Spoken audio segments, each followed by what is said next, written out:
अस्सलाम वालेकुम नाज़रीन, मैं हूं फहद हुसैन और ये है रेड जोन फाइल्स। पहले आज की टॉप स्टोरीज। बानी चेयरमैन पीटीआई की तोशाखाना केस 2 में जमानत मंजूर, बैकडोर बातचीत भी जारी। क्या मुस्तकबिल करीब में रिहाई मुमकिन है? मुल्क में दहशत गर्दी की नई लहर, दहशत गर्द वापस कैसे आए, माजी में कहां कोताही हुई? और अली अमीन गंडापुर का मिशन इम्पॉसिबल, एहतजाज या मुज़ाकरात, क्या दोनों महाजों पर कामयाबी मिलेगी? नाज़रीन, तमाम मामलों पर गुफ्तगू करेंगे आज तफसील से, लेकिन पहले आज की बड़ी खबर। सियासी मंजरनामे पर आज की सबसे बड़ी खबर इस्लामाबाद हाई कोर्ट से आई। तोशाखाना केस 2 में बानी चेयरमैन की जमानत मंजूर कर ली गई। तोशाखाना केस 2 में जमानत की दरखास्त पर इस्लामाबाद हाई कोर्ट के जस्टिस मियां गुल हसन औरंगजेब ने समाअत की। जस्टिस मियां गुल हसन औरंगजेब ने एक सफ़े पर मुश्तमिल मुख्तसर हुक्मनामा भी जारी किया, जिसमें लिखा कि बानी पीटीआई की 10 लाख रुपए के मचलके और जामनों के इवज जमानत मंजूर की जाती है। फैसले के मुताबिक दरखास्त गुजार जमानत का गलत फ़ायदा नहीं उठाए। दरखास्त गुजार ट्रायल कोर्ट में समाअत पर हाजिर होगा जब तक अदालत इस्तिस्ना न दे। बानी चेयरमैन जमानत का गलत फ़ायदा उठाएं तो इस्तखाजा जमानत वापस लेने की दरख्वास्त दे सकता है। फैसले में यह भी लिखा कि जमानत देने की वजूहात तफसीली फैसले में दी जाएंगी। नाज़रीन, तोशाखाना केस 2 में जूं ही जमानत की खबर सामने आई तो सबके जहन में एक ही सवाल आया, क्या बानी चेयरमैन रिहा होने वाले हैं या फिर कुछ और केसेस की डिटेल्स भी सामने आएंगी? अभी हाल ही में बानी पीटीआई पर पंजाब में दर्ज मुकदमात की रिपोर्ट हाई कोर्ट में जमा कराई गई, जिसके मुताबिक बानी पीटीआई पर पंजाब पुलिस ने कुल जो है वो 54 मुकदमात दर्ज कर रखे हैं और लाहौर में उन पर 21 मुकदमात दर्ज हैं। रावलपिंडी डिवीजन में 19 मुकदमात, गुजरांवाला में 1, शेखुपुरा में 7, जबकि फैसलाबाद में 5 मुकदमात दर्ज हैं। इनमें काफ़ी केसेस में जमानत अभी होना बाकी है। इन तफसीलात के बाद ये उम्मीद फिलहाल के लिए दम तोड़ गई कि बानी चेयरमैन आज ही रिहा हो सकते हैं, जबकि उनके वकील सलमान सफदर कहते हैं कि अब कोई और केस नहीं तो बानी चेयरमैन की रिहाई करीब है। लाइक आई सेड, अब कोई और ऐसा मुकदमा मेरे इल्म या मेरे नोटिस में रह नहीं गया जिसमें उनकी जमानत होना या उनकी बरियत होना बाकी है। तमाम केसेस खत्म हो चुके हैं। I hope he comes out soon. अभी कल इमरान खान की बहन अलीमा खान ने भी कहा था कि अगर तोशाखाना केस 2 में जमानत मंजूर हो गई तो बानी चेयरमैन 24 नवंबर के एहतजाज को लीड करेंगे। कल इमरान खान की बेल लगी हुई है तोशाखाना 2 में और ये कोई वजह नहीं है कि इसके ऊपर इमरान खान को रिहाई ना मिले। और अगर कल इमरान खान को बेल मिलती है तो इंशाल्लाह 24 का एहतजाज इमरान खान खुद लीड करेंगे। नाज़रीन, बानी चेयरमैन पर 5 बड़े केसेस बनाए गए थे। Number 1 cipher, number 2 190 million pound case, number 3 Toshakhana case, number 4 Toshakhana case 2, number 5 9 मई से मुताल्लिक केसेस। इन केसेस के स्टेटस पर एक एक कर नजर डालते हैं। Cipher case, Islamabad high court ने साइफर केस में इमरान खान और साबिक वजीर खारजा शाह महमूद कुरैशी को बरी कर दिया था। यह केस अमेरिका की जानिब से लिखे गए एक साइफर को मंजर आम पर लाने के बाद बनाया गया था, जिसको बानी चेयरमैन ने इस्लामाबाद की एक जलसे में लहराया भी था। 190 मिलियन पाउंड रेफरेंस, इस केस में भी इस्लामाबाद हाई कोर्ट ने बानी तहरीक इंसाफ की दरख्वास्त जमानत जो है वो मंजूर कर ली थी और अदालत ने बानी पीटीआई को जमानत पर रिहा करने का हुक्म भी दे दिया था। Toshakhana case, Islamabad high court के चीफ जस्टिस आमिर फारूक की सरबराही में 2 रुकनी बेंच ने बानी पीटीआई, इमरान खान और उनकी अहलिया बुशरा बीबी को तोशाखाना केस में सजा मुअत्तल कर दी थी, जबकि यह केस सऊदीया से मिलने वाली मशहूर ज़माना घड़ी को बेचने पर बनाया गया था। तोशाखाना रेफरेंस 2, बानी पीटीआई और बुशरा बीबी के खिलाफ तोशाखाना रेफरेंस 2 सऊदी वली अहद की जानिब से दिए गए बुल्गारी ज्वेलरी सेट पर दायर किया गया था, जिस पर आज जमानत मंजूर कर ली गई। ज्वेलरी सेट में एक अंगूठी, ब्रेसलेट, नेकलेस, एक जोड़ी बालियां शामिल थी। यानी नाज़रीन, तमाम बड़े केसेस में बानी तहरीक इंसाफ या तो बरी हो चुके हैं या जमानत पर हैं। अब 9 मई के मुकदमात बाकी हैं जिन पर अदालती फैसले अभी आना बाकी हैं। तोशाखाना 2 में जमानत के बाद बानी चेयरमैन की रिहाई तो मुमकिन ना हो सकी, लेकिन उसकी टाइमिंग बहुत अहम है, क्योंकि 3 दिन बाद 24 नवंबर को तहरीक इंसाफ इस्लामाबाद धरना देने आ रही है। इसकी बड़ी वजह भी बानी चेयरमैन की रिहाई है। आज इस फैसले के बाद कुछ हद तक पीटीआई को एक सियासी ताकत का टीका जरूर लगा है। अब वो मजीद जोश के साथ एहतजाज की तैयारियां करेंगे।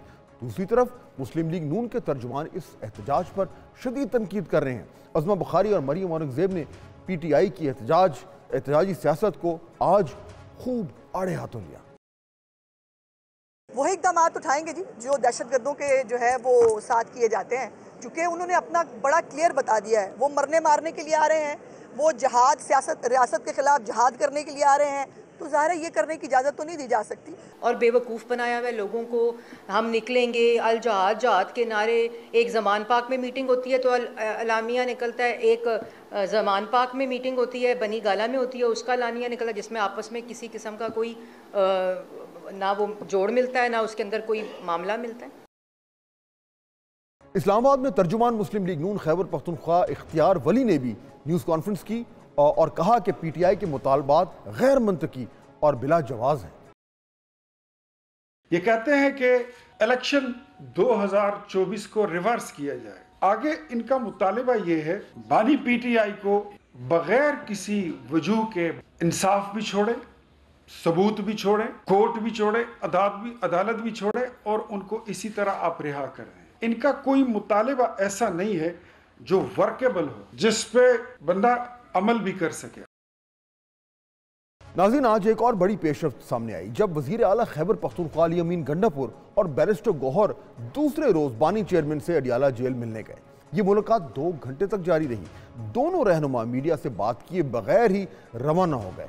मुमकिन तौर पर इस मुलाकात में भी हुकूमत से बातचीत के ऑप्शंस जो हैं वो डिस्कस किए गए। अली अमीन गंडापुर और बैरिस्टर गौहर को अभी कल ही बानी ने मुज़ाकरात का टास्क सौंपा था।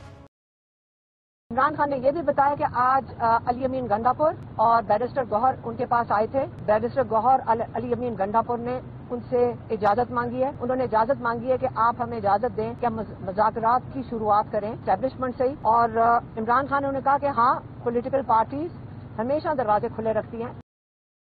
नाज़रीन, तहरीक इंसाफ के 3 रुकनी वफ्द ने स्पीकर कौमी असम्बली अयाज सादिक से भी मुलाकात की। वफ्द में चेयरमैन तहरीक इंसाफ बैरिस्टर गौहर, साबिक स्पीकर असद कैसर और चीफ विप आमिर डोगर शामिल थे। तहरीक इंसाफ ने स्पीकर से सालिस का किरदार अदा करने की दरख्वास्त की। तहरीक इंसाफ ने 24 नवंबर के एहतजाज से कबल मुज़ाकरात के तमाम ऑप्शन इस्तेमाल करना चाहती है। तहरीक इंसाफ ने मुज़ाकरात के लिए आला सतह की पार्लिमानी कमेटी की भी तजवीज़ दी है। इन सब खबरों से लगता है कि कुछ ज़रूर पक रहा है। अदालतों से रिलीफ और मुज़ाकरात की बातें, ऊपर से एहतजाज में सिर्फ जो है वो 3 रोज बाकी। कहानी हर गुजरते दिन के साथ एक नया मोड़ ले रही है। क्या ये आखिरी लम्हे की सियासी सफारतकारी रंग लाएगी? मामलात एक नाजुक मोड़ पर खड़े हैं जहां दोनों फरीक कोशिश कर रहे हैं कि कोई डील बन जाए, मगर दोनों को डर है कि एक की लचक कहीं दूसरे की जीत ना समझी जाए। नाज़रीन, इस ज़िम्न में 3 डेवलपमेंट्स निहायती अहम हैं और साबित करती हैं कि कोशिशें मुख्तलिफ लेवल्स पर हो रही हैं। पहली अहम पेशरफ्त, स्पीकर कौमी असम्बली से तहरीक इंसाफ की टीम की मुलाकात। पार्लियामेंट का एक ऐसा फोरम है जहां पर दोनों फरीक बगैर किसी पेचीदगी के आपस में मुज़ाकरात कर सकते हैं। स्पीकर अयाज सादिक पर भी दोनों फरीकों को एतमाद है। यह भी तजवीज़ दी गई कि स्पीकर एक पार्लियामानी कमेटी बनाएं जिसके जरिए मुज़ाकरात का सिलसिला जो है वो आगे बढ़ाया जाए। दूसरी अहम पेशरफ्त, अली अमीन गंडापुर और बैरिस्टर गौहर का 2 दिन मुतवातिर बानी तहरीक इंसाफ से तवील मुलाकात जाहिर करता है कि जो बीच का रास्ता निकालने की संजीदा कोशिश की जा रही है। अगर अगले 1-2 दिन में भी एक और इस तरह की मुलाकात हुई तो समझें कि दाल में कुछ पक रहा है। तीसरी अहम पेशरफ्त, तहरीक इंसाफ और ताकतवर हलकों में राब्ते हैं। इन राब्तों के जरिए भी कोशिश की जा रही है कि कोई डील बन जाए, मगर तहरीक इंसाफ को इस बात से आगाह कर दिया गया है कि उनके जो बड़े बड़े मुतालबात हैं उनको मानना तकरीबन नामुमकिन है। नाज़रीन, 72 घंटे और एक मुश्किल डील की तलाश। पाकिस्तानी सियासत एक बार फिर एक ऐसे नहज पर आन खड़ी है जहां मामलात को होशमंदी से तय किया जा सकता है या भड़कते हुए जज्बात से। माजी तो यही बताता है कि जब भी ऐसी चॉइस हमारे सामने आती है तो चूज हम गलत वाली ही करते हैं। नाज़रीन, इन्हीं मामलात पर ज़रा गुफ्तगू करते हैं। हमें ज्वाइन कर रहे हैं पाकिस्तान तहरीक इंसाफ के रहनुमा बैरिस्टर उमैर नियाज़ी साहब। जी उमैर साहब, अस्सलाम वालेकुम। वालेकुम सलाम से। अच्छा उमैर साहब, आज बड़ी तेज़ी से डेवलपमेंट्स हो रही हैं। जो इमरान खान साहब हैं उनकी जो है वो ज़मानत भी मंजूर हो गई, लेकिन जाहिर बात है उनकी रिहाई जो है वो इस वक्त उम्मीद तो आई एम श्योर कि उनकी जमात की बहुत ज़्यादा है, लेकिन प्रैक्टिकली स्पीकिंग लगता ही है कि अभी और कुछ जो है केसेस भी शायद सामने आ जाएं। लेकिन ऑन अ लार्जर फ्रंट मुझे ये बताइए कि जो ये मुज़ाकरात का मामला चल रहा है, हम देख रहे हैं अली अमीन गंडापुर साहब हाइपर एक्टिव हुए हुए हैं, स्पीकर से भी मुलाकातें हो रही हैं, बानी पीटीआई से भी मुलाकातें हो रही हैं। आप पुर उम्मीद हैं कि इस तरह की जो पेशरफ्त हो रही है इससे कोई बीच का रास्ता निकल सकता है? अच्छा जी, ये तो बेसिकली डॉट कनेक्ट करने की बात है ना, जिस पे हम बात कर रहे हैं। असल तो इस पे ट्रू पिक्चर पे जो बात कर सकते हैं वो अली अमीन ही है, मगर अली अमीन जाहिर बात है वो अपने एंड तक स्ट्रगल कर रहे हैं। मगर एक चीज़ फॉर श्योर है, क्लियर है कि 24 का जो कॉल है वो ऑन है और पीटीआई उसके लिए पूरा वर्क कर रही है। आज भी उसके लिए मीटिंग्स चल रही थी, कल भी होती रही, ठीक है, उस पर पूरा फॉलो अप हो रहा है। वो किसी तरह से भी पार्टी ने किसी लेवल पे कॉल ऑफ या उसको बैक बर्नर पे नहीं डाला, उसके लिए पूरी फुल फ्लेज तैयारी हो रही है। साथ ही साथ अगर आज के दिन की डेवलपमेंट देख लें कि खान साहब की जो बेल हुई है, देखिए ये भी बेल लॉन्ग ड्यू थी। अगर आप देखें कि जुलाई से जो है ना इसमें गिरफ्तारी डाली हुई थी, और ये हमने देखा ये केस को पहले का केस नहीं था, ये अचानक में जल्दी में बनाया गया था, क्योंकि इद्दत के केस में खान साहब का जो है ना केस के जो है ना बेल आउट हो गए, तो उसके बाद कोई चीज़ बचती नहीं थी कि जिसमें फ़ौरन खान साहब को इंटेंगल किया जाता। तो यही मिला, उन्होंने उसमें अड़ा लिया। और फिर भी देख लें कि प्रोसिक्यूशन ने डिले करते हुए केस नैब से होता हुआ FIA की जुरिस्डिक्शन में आया और आज नवंबर में जाके बेल हुई है।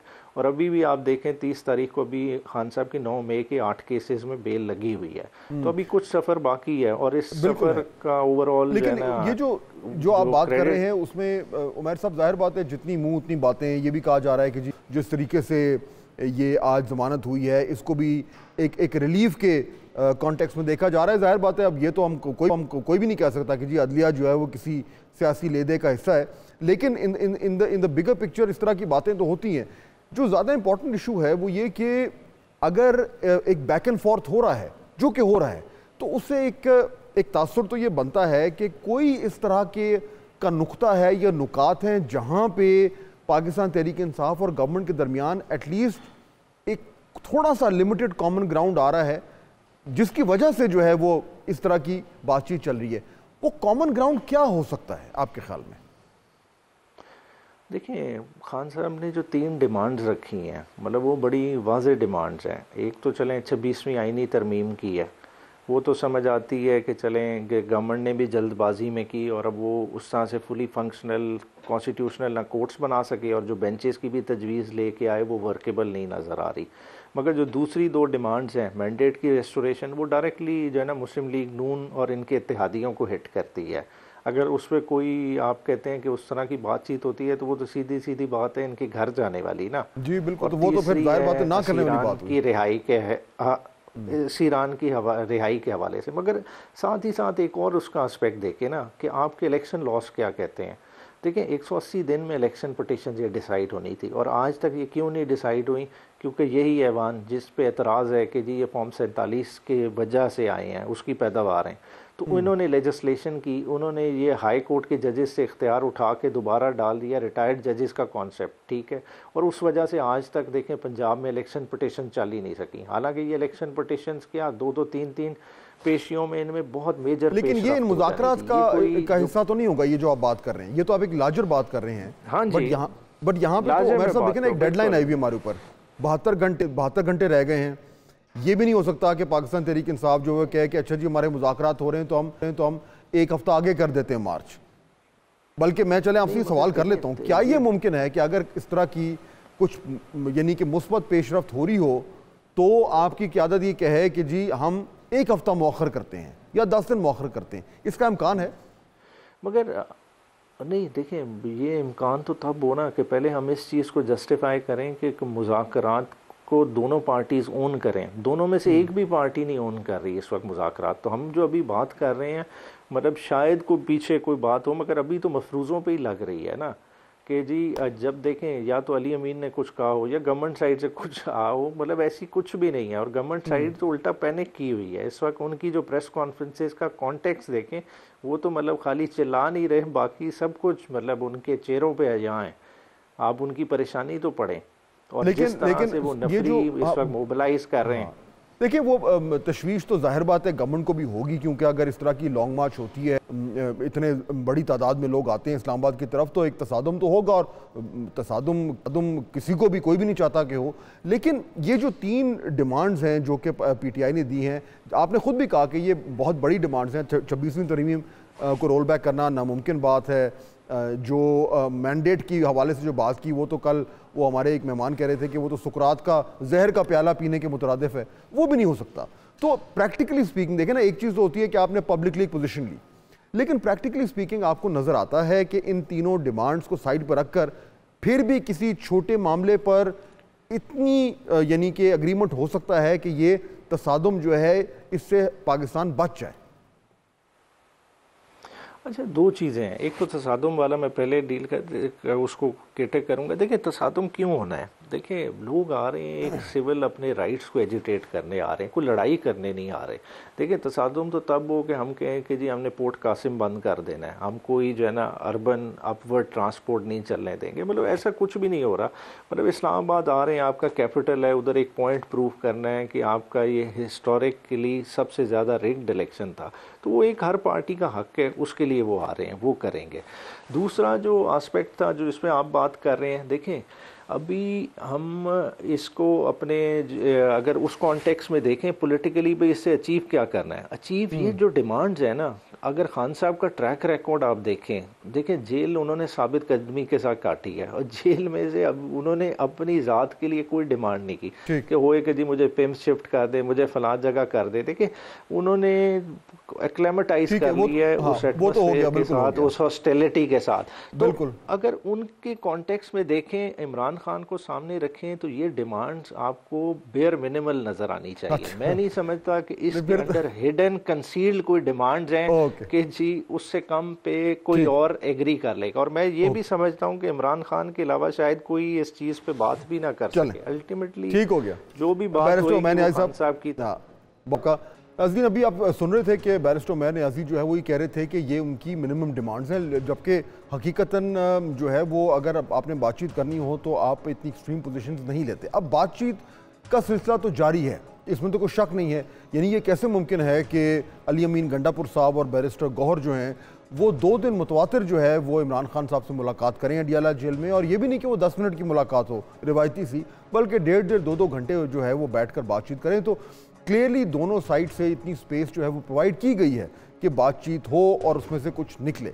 अब सवाल ये है कि ये जो ले दे हो रही है, बैक एंड फोर्थ हो रही है, इसमें से क्या निकल सकता है, क्योंकि वक्त है बड़ा कम, और क्या वाकई में इन मुज़ाकरात के ज़रिए पाकिस्तान तहरीक इंसाफ को कोई रिलीफ मिल सकती है, ऐसी रिलीफ जिसके एवज़ वो 24 तारीख की जो कॉल है उसको वापस ले लें, क्योंकि उस कॉल को वापस लेना जो है उसकी भी एक पॉलिटिकल कॉस्ट होगी। So it's a difficult situation for both sides. कहाँ पे मामलात खड़े हैं और पसे पर्दा क्या हो रहा है, यही जानने के लिए हमें ज्वाइन कर रहे हैं गुलाम मुर्तज़ा साहब, ब्यूरो चीफ हैं एक न्यूज़ के इस्लामाबाद में। जी मुर्तज़ा, अस्सलाम वालेकुम।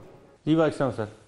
अच्छा मुर्तज़ा, ये बताइए कि ये जो पिछले चंद दिनों से जो बहुत ज़्यादा एक्टिविटी हो रही है, पार्लियामेंट में भी स्पीकर नेशनल असेंबली से भी PTI की टीम मुलाकात कर रही है, अली अमीन गंडापुर साहब 2 दिन से इमरान खान साहब से मुलाकात कर रहे हैं, तो क्या सेंस क्या मिल रही है, खबर क्या है कि कुछ पेशरफ्त हो रही है?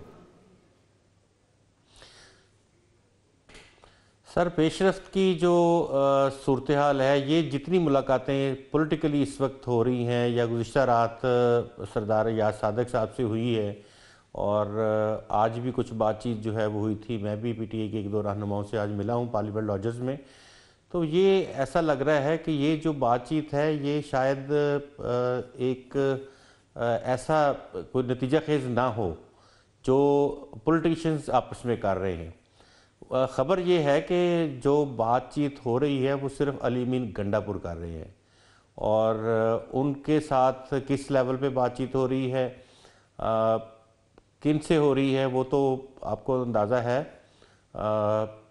अली बिन गंडापुर साहब को ये कहा गया था कि आप पहले कॉल ऑफ करवा दें और उसके बाद आपके साथ बातचीत के ऊपर बैठ जाएंगे। उन्होंने 2-3 चीज़ों की बाबत जो है वो रिक्वेस्ट की है कि एक तो इनके जब मुकदमात ख़त्म हो जाएं इनको रिहा किया जाए, तो दूसरी तरफ से यानी इमरान खान साहब को रिहा किया जाए। मुकदमात चल रहे हैं जी, बिल्कुल इमरान खान साहब को रिहा किया जाए। अभी मुकदमात चल रहे हैं। 9 मई के 5 मुकदमात ऐसे हैं जिनमें उनकी ज़मानत तो हुई थी लेकिन इन्होंने मुचलके ज़मानी कराए, और 4 मुकदमात ऐसे हैं लाहौर के हैं जिनमें अभी तक ज़मानत नहीं हुई है। इसके साथ साथ कुछ और मुकदमात भी हैं। 2 रोज़ कबल हाई कोर्ट में एक बड़ी अहम समाअत थी।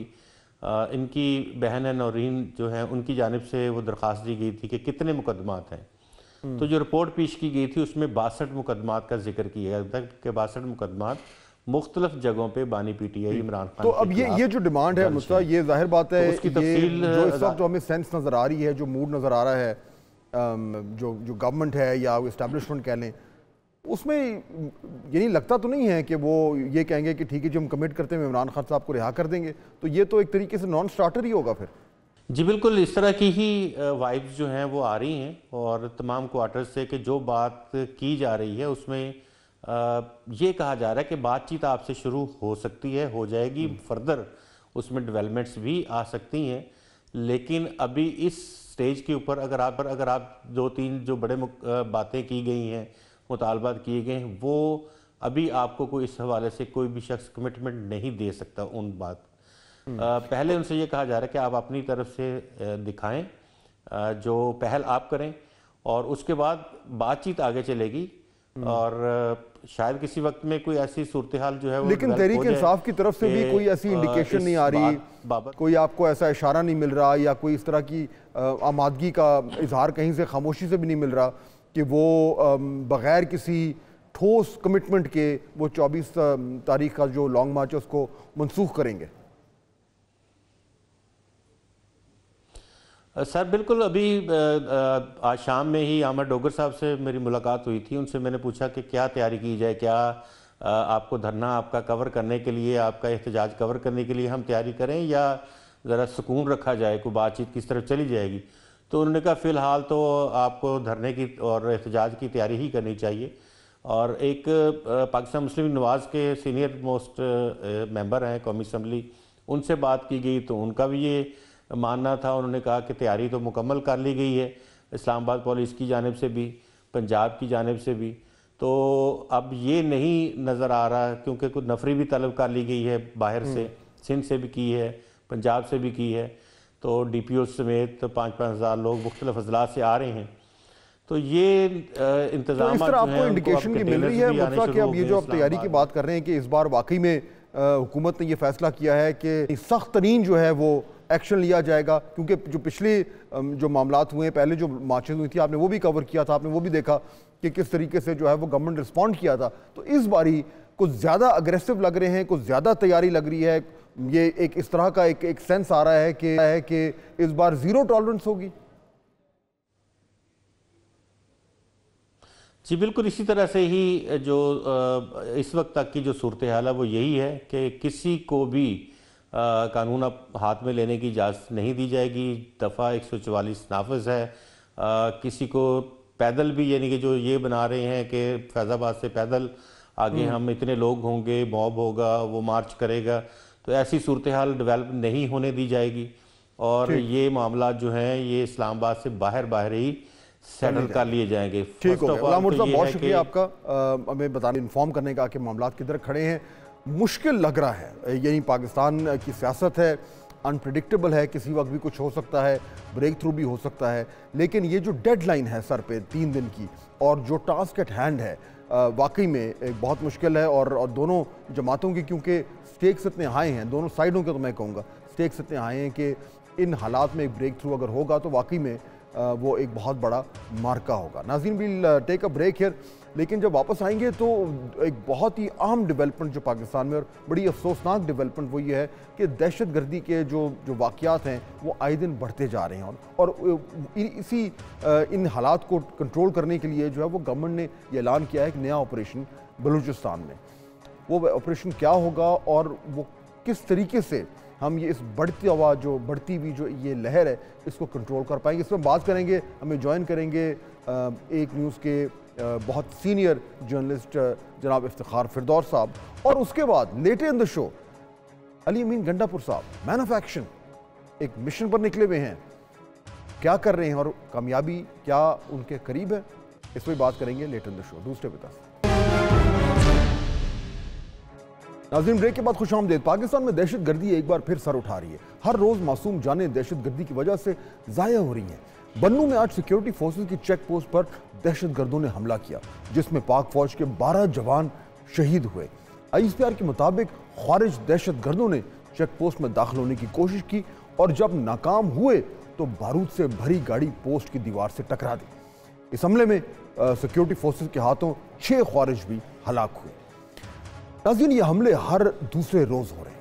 अभी इसी महीने 9 नवंबर को क्वेटा के एक रेलवे स्टेशन पर खुदकुश हमला हुआ, धमाका हुआ, जिसमें 26 अफराद शहीद हुए और जिसकी जिम्मेदारी दहशतगर्द तंजीम BLA ने कबूल की। दहशतगर्दी की बढ़ती हुई लहर की वजह से कल एपेक्स कमेटी ने बलूचिस्तान में दहशतगर्द तंजीमों के खिलाफ ऑपरेशन की मंजूरी दी, जिसमें BLA, मजीद ब्रिगेड, बलूचिस्तान लिबरेशन फ्रंट और ब्रास नामी तंजीमें शामिल हैं।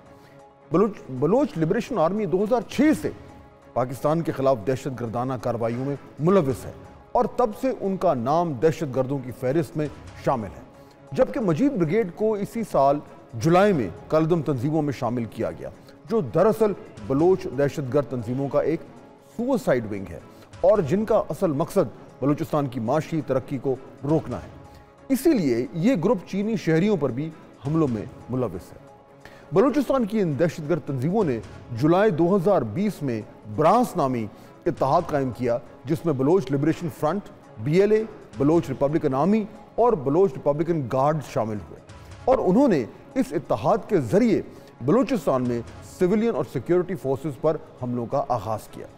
इसलिए अब एपेक्स कमेटी ने इन तंजीमों से निपटने का फैसला किया है और एक ऑपरेशन की मंजूरी दी है।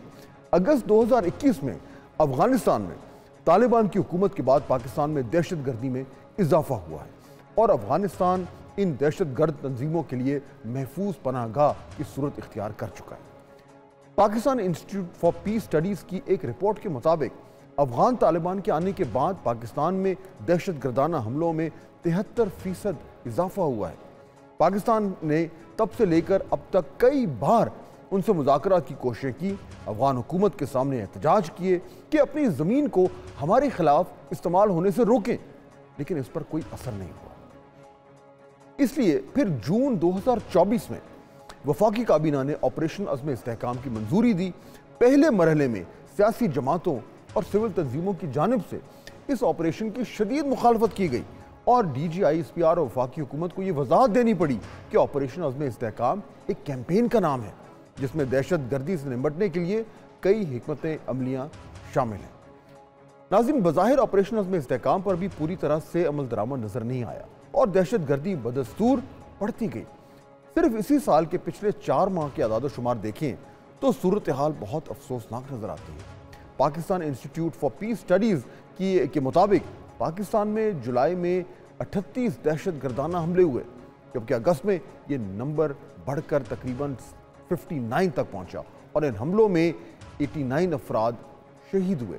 सितंबर में 45 और अक्टूबर में 48 हमले हुए। यानी पाकिस्तान में पिछले 6 माह से औसत हर महीने 50 हमले हो रहे हैं।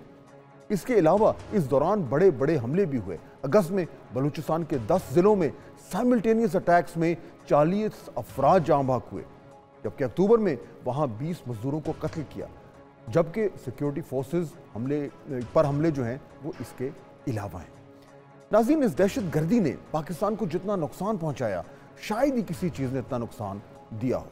नेशनल काउंटर टेररिज्म अथॉरिटी के मुताबिक 2001 में 2001 से लेकर 2022 तक पाकिस्तान ने इस दहशतगर्दी की वजह से 83,000 जानें गुमाई हैं और इस दौरान 35 खरब रुपए से जायद का माशी नुकसान हुआ है और ये सिलसिला मजीद बढ़ता नजर आ रहा है।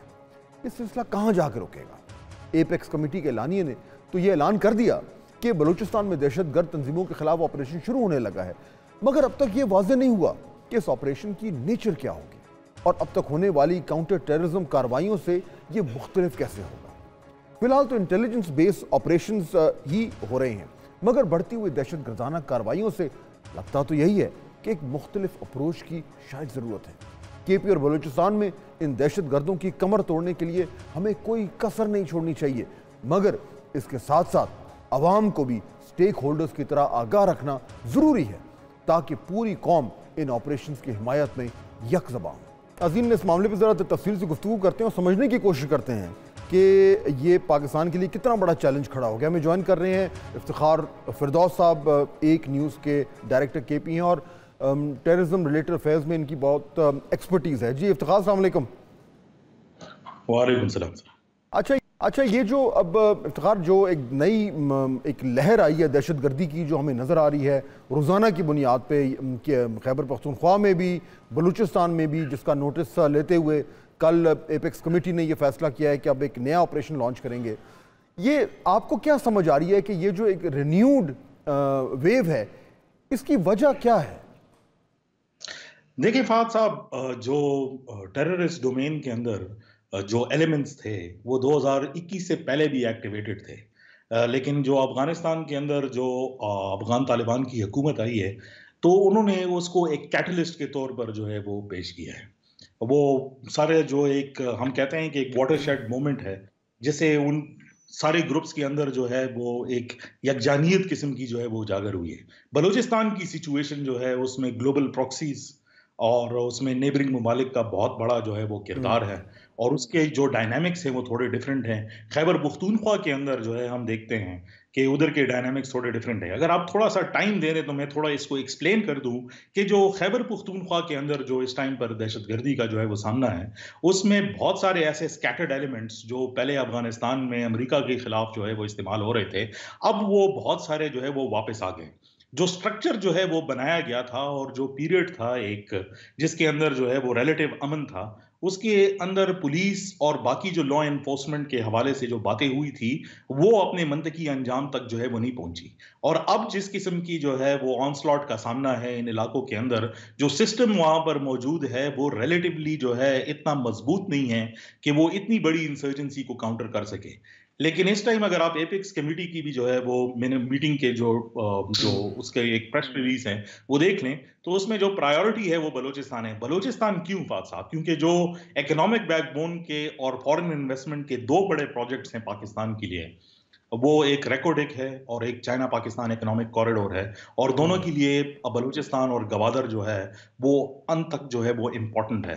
इसलिए जो स्ट्रेस है वो इस टाइम पर, क्योंकि जो लिमिटेड रिसोर्सेज हैं, कोई फॉरेन इसमें पैसे नहीं आ रहे, किसी किस्म की जो है आपको मदद नहीं मिल रही, तो अब आपको पिक एंड चूज करना है कि किस जगह पर अपने रिसोर्सेज जो है वो कॉन्सेंट्रेट करें। कॉन्सेंट्रेटेड रिसोर्सेज के लिए इसलिए पहले बलूचिस्तान को जो है वो साफ करने के लिए जो है वो अहम जो है इसमें जो काउंटर टेररिज्म एफर्ट्स हैं, इफ्तिखार मुख्तलिफ औकात पे ये बात होती रही कि जी हमने एक बाकायदा ऑपरेशन लॉन्च करना है और उसकी मिसाल जो हमारे सामने है कि आज से चंद महीने पहले जब ये ऑपरेशन की बात हुई थी तो बहुत सारी सियासी जमातें केपी में भी जो है वो एहतजाजन उन्होंने कहा था कि ये ऑपरेशन नहीं होने देंगे, ऐसा नहीं होना चाहिए, क्योंकि उनके जहन में वो माजी का ऑपरेशन थे जिसमें बहुत ज़्यादा डिस्प्लेसमेंट भी हुई थी और उसके बाद हुकूमत की तरफ से कहा गया था कि नहीं ये एक बाकायदा यानी उस तरीके का लार्ज स्केल ऑपरेशन नहीं है बल्कि एक कैंपेन है जिसमें इंटेलिजेंस बेस्ड ऑपरेशन होंगे। अब बलूचिस्तान में भी अभी जो आप जिक्र कर रहे थे इंटेलिजेंस की बुनियाद पे तो ऑपरेशंस और काउंटर टेररिज्म एफर्ट्स चल रहे हैं, लेकिन ये जो एक बाकायदा ऐलान किया जा रहा है कि जी एक और ऑपरेशन होगा, इसमें क्या मुख्तलिफ हो सकता है? क्या इसका स्केल बड़ा होगा या इसकी नेचर बड़ी होगी, या क्या समझ आ रही है आपको कि अब हमारे पास हमारी लॉ एनफोर्समेंट एजेंसीज के पास अब किस तरह के ऑप्शंस अवेलेबल हैं अगर बलूचिस्तान में जो ये टेररिस्ट ऑर्गेनाइजेशंस हैं इनकी कमर तोड़नी है? अब टेरेन का बहुत बड़ा फर्क है। बलूचिस्तान जो है वो पाकिस्तान की तकरीबन 42% उसका लैंड है और 5% जो है वो पॉपुलेशन है। तो इसमें जो स्कैटर्ड पॉपुलेशन के अंदर जो प्रॉब्लम उस तरह की नहीं आती जिस तरह की खैबर पख्तूनख्वा के अंदर एक क्लस्टर्ड एरिया के अंदर प्रॉब्लम जो है वो आती थी।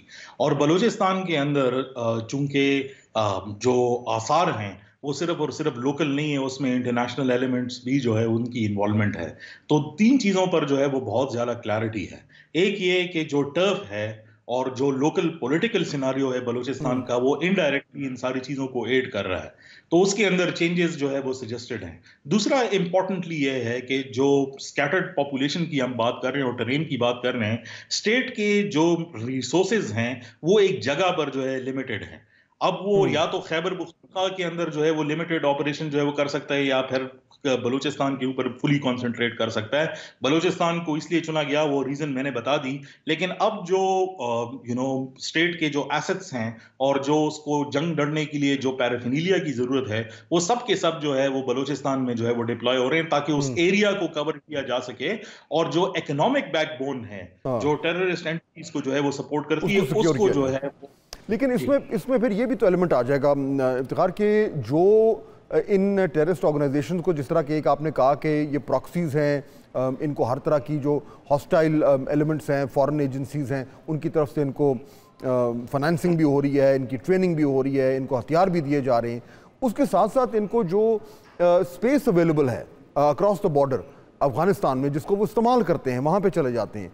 तो जब तक वो वाला मामला एड्रेस नहीं होगा तो तब तक ये ऑपरेशन कितना कामयाब हो सकता है, और अगर वो एड्रेस करना है तो फिर उसके लिए भी तो हमारे पास कोई अच्छे ऑप्शंस नहीं है।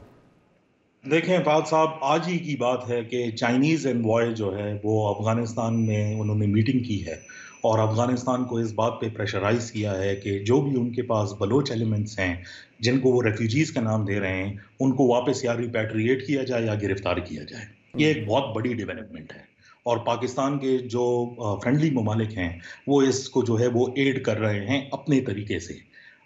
लेकिन बलूचिस्तान के अंदर जो एक बहुत बड़ा इशू जो है वो आ रहा है, जो आपको केपी में नज़र नहीं आता, उधर एक लोकल सपोर्ट का आंसर जो है वो नज़र आ रहा है और उसके डायरेक्टली या इनडायरेक्टली नताइज जो हैं वो बलूचिस्तान के पॉलिटिकल जो है वो प्रोसेस से रिलेटेड हैं। अगर आप एपिक्स कमेटी का ही मैं जो है आपको अगर एक मिसाल ले दूं तो उसके अंदर एक पॉलिटिकल स्टेबलाइजेशन की बात की गई है।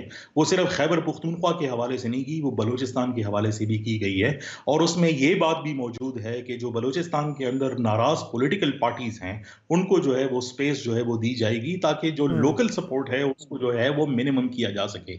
तो हम एक कंसोलिडेटेड डिप्लोमेटिक एफर्ट जो आपके एक्सटर्नल एलिमेंट्स को जो है वो देख रही है और एक लोकल एफर्ट जिसमें जो है लोकल आपको जो है एक प्रायोरिटी जो है वो मिले ताकि आपकी फोर्सेस को सपोर्ट मिले। कहां तक ये कामयाब होगा, कितना अरसा इसमें लगेगा, ये तो वक्त ही जो है बताएगा, क्योंकि एरिया बहुत बड़ा है और प्रॉब्लम जो है वो उससे भी बड़ी है। अगर ये सिर्फ लोकल मामला होता तो फिर तो रेजोल्यूशन इसकी आसान थी, लेकिन ये लगता हुआ नजर नहीं आता कि ये इतना आसान होगा। इफ्तिखार फिरदौस, बहुत शुक्रिया मैं ज्वाइन करने का। एक नया चैलेंज है लेकिन अब बहुत हद तक ये क्लियर होता जा रहा है कि अब गवर्नमेंट जो है और जो मिलिट्री हाई कमांडर उन्होंने फैसला कर लिया है कि जब तक दहशतगर्दी के ख़िलाफ़ एक बड़ा डिसाइसिव एक्शन नहीं होगा तब तक ये मामला जो हैं वो कंट्रोल में नहीं आएंगे। Will take a quick break है, लेकिन नाज़रीन जब वापस आएंगे तो आजकल के जो हालात हैं उस पर बात करें और अली अमीन गंडापुर साहब का जिक्र ना हो कि कैसे मैन ऑफ एक्शन है, एक मिशन इम्पॉसिबल पे निकले हुए हैं, क्या कर रहे हैं और क्या कामयाब होंगे, जरा बात करेंगे ब्रेक के बाद। He is a man on a mission, but what is the mission? जनाब अली अमीन गंडापुर साहब खैबर पख्तूनख्वा के वज़ीर आला हैं, मगर उसके साथ साथ वो और भी बहुत कुछ है। कभी मौला जट तो कभी नूरी नाथ, ट्रबल मेकर तो कभी डील मेकर, कभी सूबे के बागी तो कभी वफाक के खिलाड़ी। गंडापुर साहब हर नए दिन नए तकाज़ों की दौड़ में नए रूप में नजर आते हैं।